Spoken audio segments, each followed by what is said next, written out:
am joined by Mrs. Katie Brooks. She's a CEO of at least two different companies, maybe three. But good morning, Katie. Welcome. Good morning, Tyler. I'm happy to be here. And I see we're So are the joined dogs. by Braun, your executive assistant. I hope he's working hard today.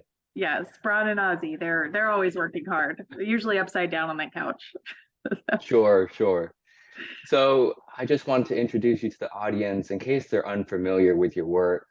Like I mentioned before, you're the CEO of Cardiac Care for Pets. It's really cool. It's like the largest, is that correct? The largest Yeah. Yeah, veterinary cardiology program for pets? that's right. Yep. Okay. So before we dive into your professional life, would you mind sharing a little bit about your personal life so we can get to know you? Yeah, sure. So I actually have a background as an LVT. So I've been in the profession for a really long time and have grown up in it. And personally, I have my husband and I have together 5 children. We have a Brady Bunch family. I had 3 girls, he had 2 boys. So they're all within the ages of 9 to 15. So it's a super busy time of, with the 5 different schools, 5 different sports, social stuff. So we are running constantly, but it's so much fun. We really love it.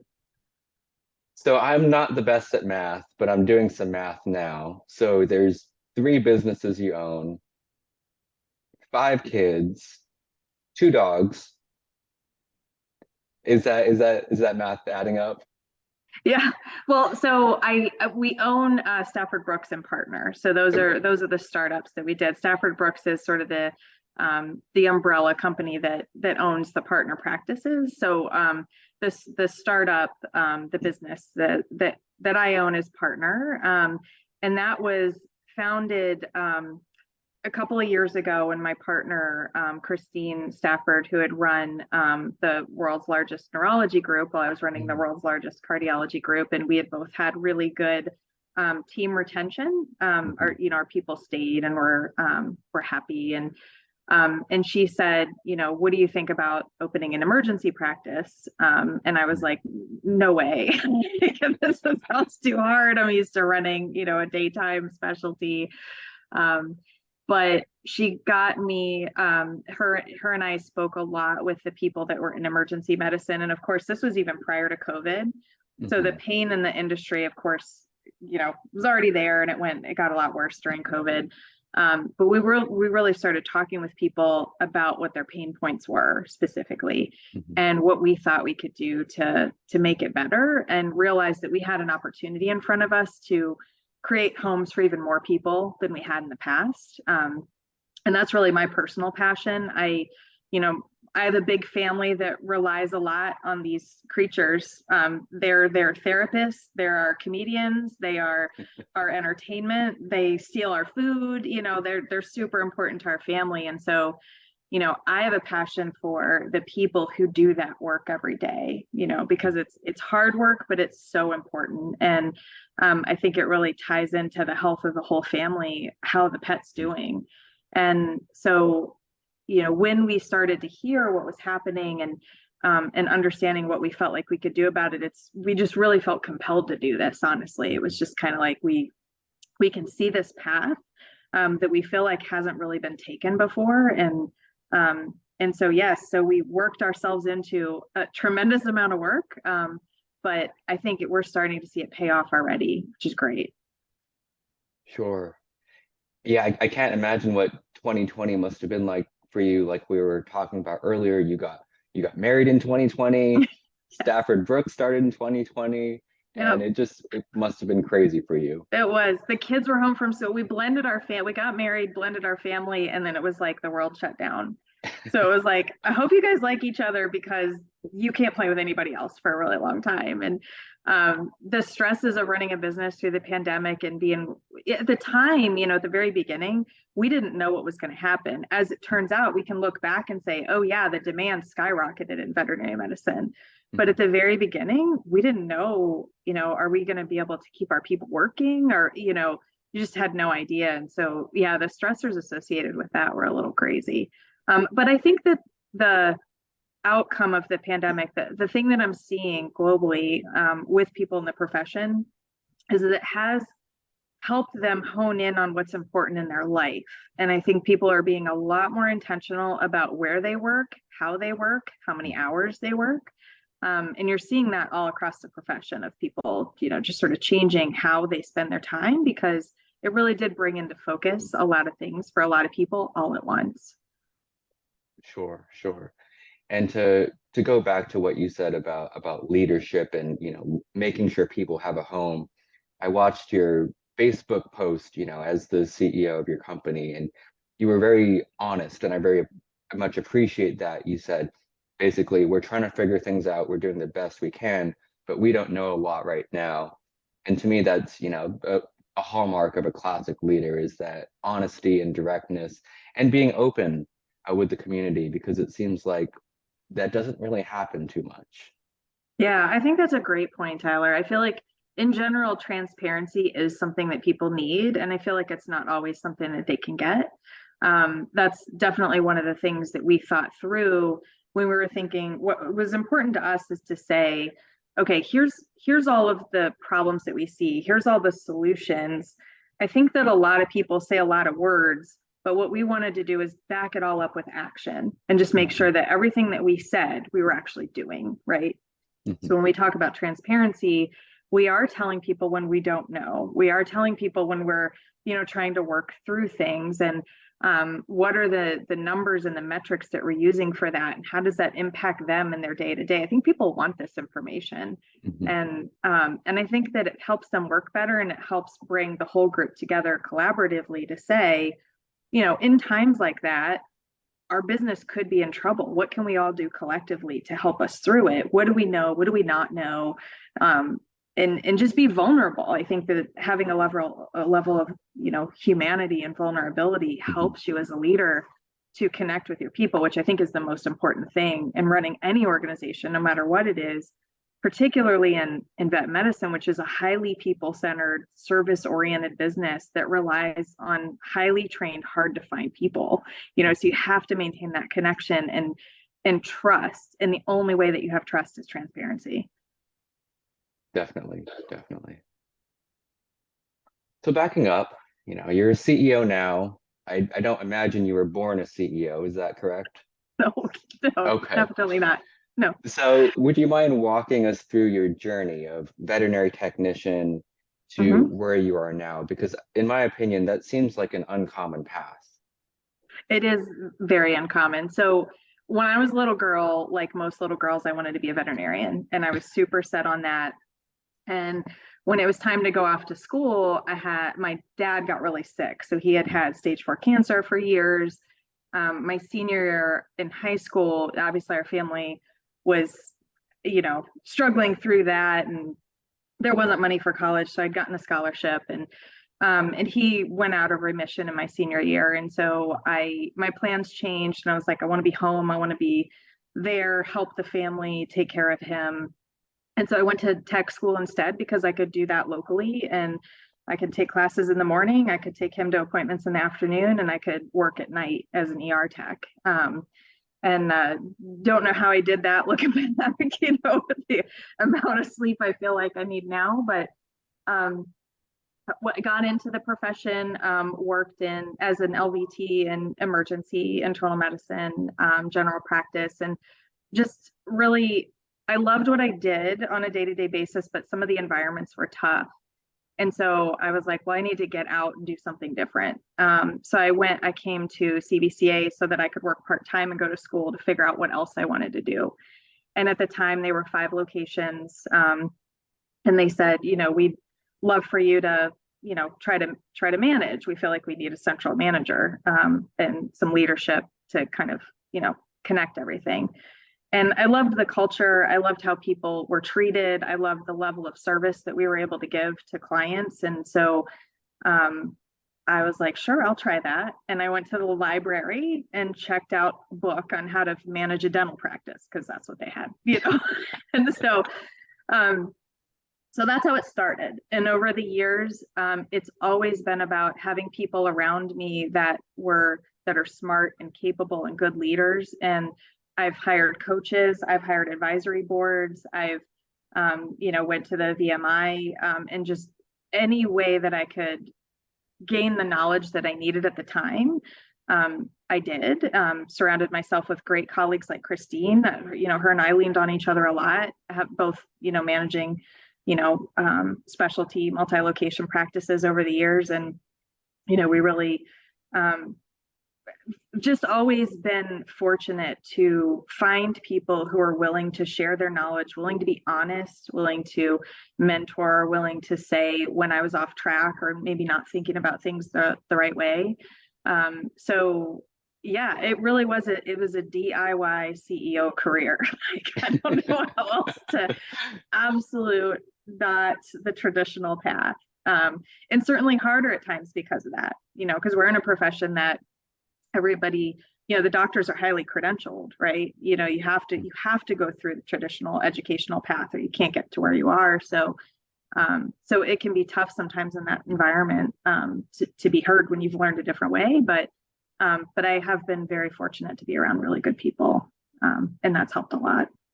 Sure. And to add on to that, the veterinary profession, I think the statistics now are, largely women. But if you look at the higher management positions, it's largely not women. So Great largely point. men. Yep, exactly. So I believe that the statistics now are close to 92% of the people in vet school are female. And Oh, wow. it was interested. So Partner is a women owned and led business. And the interesting thing about that is we actually had to be told that by somebody else. It didn't even occur to us. And someone mentioned it and we were like, oh yeah, I guess we are. I agree with you 100% that the leadership is not representative of the people that are working in the practices and the unique challenges that they face. We have a lot of working moms.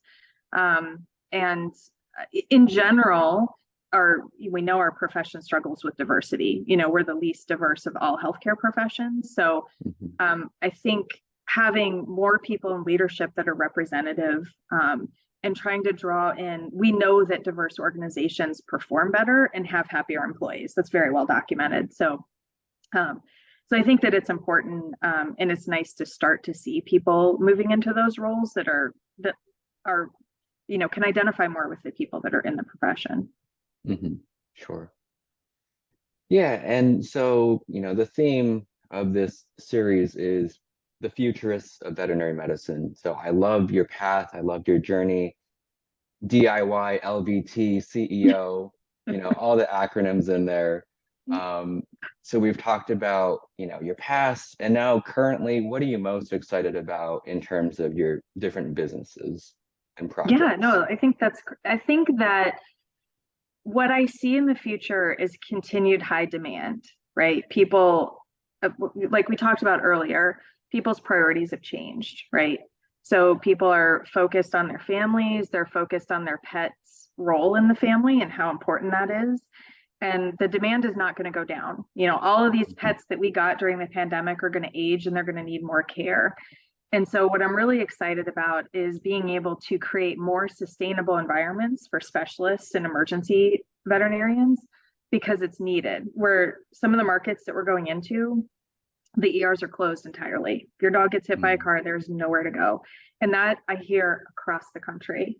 And what we've done in the urgent care that we've opened, and what Christine and I have done in the specialty practices that we've stood up, is created environments that people stay and want to be in, because we've focused on having a good environment and giving the people the tools that they need to do what they love to do. People do genuinely love veterinary medicine. What they don't love is all the things around it in relation to, not having enough team members, not having the space to do their job, having an unrealistic demand of caseload that they're expected to see without the resources to see that caseload, no training, mentorship, being able to continue to learn and grow. And then we feel like we have solutions for all of that, and seeing it living and breathing in practice, and seeing that when you do that, clients are grateful because you're able to help them. And the clients expressing gratitude to our team members is to me the best thing ever, because that's why they do what they do. And when they're put in a tough situation, you have a bunch of unhappy clients. So not only are people working really hard, but then they're getting screamed at all day, which is, it's terrible. And then they come in the next day and do it all again. So um, there's certain aspects of veterinary medicine that we can't make easier, right? There's always going to be, the trauma, the emotion around it, the fact that people are in a tough spot that they're not expecting, the financial side, all of those things are there. But I think if we can alleviate a lot of other pain points, we can create an environment that just makes it easier for people to do what they do and have them want to stay in the profession longer. I think you're seeing people leave the profession because of the environments, not because of the work. They're not leaving because they don't enjoy what they do. Sure. And to add on to those pain points, I do believe, like you, many people love veterinary medicine, but perhaps leave it due to the pain points. And really, the right environment can make all the difference. In my mind, an analogy that pops up is running. Medicine largely is a marathon. And if you have a hole in your shoe at mile 2, just get a new shoe, change the environment. But perhaps, historically, the management perspective has not been conducive to, say, for example, getting new shoes. And that sounds like something you're really passionate about. Absolutely. I think, back to the vulnerability, if you're willing as a leader to take in the feedback without judgment and really just look at the problems and get a group of people in the room that see things differently. It's important to us at Partner. Our ownership is comprised of veterinarians, specialists, technicians, like everybody's represented. And so if you're willing to have that vulnerable dialogue that gets you to the right answer, no matter whose idea it was, that's when things start to change. I think when you believe that you always have the right answer, or you think that because we've always done it this way and can't think flexibly, that's when people have holes in their shoes. And at some point their feet start bleeding and they're like, I can't do this anymore. Sure. So currently, we're talking about Partner Vet and the direction it's going. What are the plans in the next 3 to 5 years? What do you see happening for your company? It's funny. We thought we had plans, and it's what happens. So we weren't actually intending on opening an urgent care before the ER like we did in Richmond, but we had people that wanted to work, and it's a ground up build, and there's certain timeline to those buildings. And so we did the urgent care as something that wasn't planned, but it's actually been great because it's been a great testing ground for all of these ideas that we've had. And we've been really fortunate to have a bunch of wonderful teammates and veterinarians come through and give us the feedback and adjust and things like that. So I can tell you what our plans are, but the reality is we end up with opportunities in front of us. What I've always done and what we'll always do is build practices around people, right? So we're not going to say we're going to go to this market and find the people. We're going to find the people that we feel like are good to start a practice around, and we're going to look at whether the community needs it, which in most cases they do, and that's what we're going to do. So we're building in Richmond, Virginia. We're building in Frederick, Maryland. We're looking at space in Raleigh. These are all places where people who have come to us and said, we need you here, and I'd love to work with you. So that's our path is really around the people, and so it's going to change, and we're okay with that. It's the way we've always done it, and I think that we will continue to offer as much energy and effort to creating spaces for these people as we can, but also be very intentional about it too. We don't want to, start opening quickly without stopping and looking back and saying, wait, is everything we said that we were going to do, is that how the people feel, Sure. and is it actually working? So it's kind of controlled chaos. Controlled chaos. I love it. So just to clarify, you're talking about in the process of making new ERs, building it from the ground up, or acquiring ERs? Could you clarify? Yeah, that's a great question. We are solely doing new ERs. that's how it's so much easier to build the culture when you start from Mm, scratch. It's a lot of hard work. I will say startup is it's a different animal. But when you can say before you even open the doors, this is what our culture is, and mm, this is how we expect to everyone to interact with each other. You know, we are building around the ER, which we see as its own specialty department, and we are bringing in specialists and team members who are willing to be collaborative and supportive of each other. sure. It's just so much easier to do that when you're bringing everybody in under those ideas. And, you know, one of the things we do is we give a wellness week off to our team members before they even start. So we don't expect someone to come from another environment where they've, you know, maybe been stressed out and seen things done a certain way, come in the very next day and expect them to think differently. We say, we're gonna start paying you. We don't want you to come in for a week. Go do your thing that Mm, makes you you, you know, whatever it is that yeah. is important to you, and then come in with a fresh mindset and we'll do this together, you know, because culture depends on every single person that you have in the practice. No matter what we Mhm. say, it's about the people working together and how that feels. And I think we both pretty strongly believe that it's much easier to do that when you're intentionally bringing in the people who buy into that to start with. I just love that. I've never heard of that before, but it seems such an amazing opportunity. You know, I can take a week off and get paid at the start Yep. of my job, and I don't have to wait 4 months to accrue 8 hours of vacation or something like that.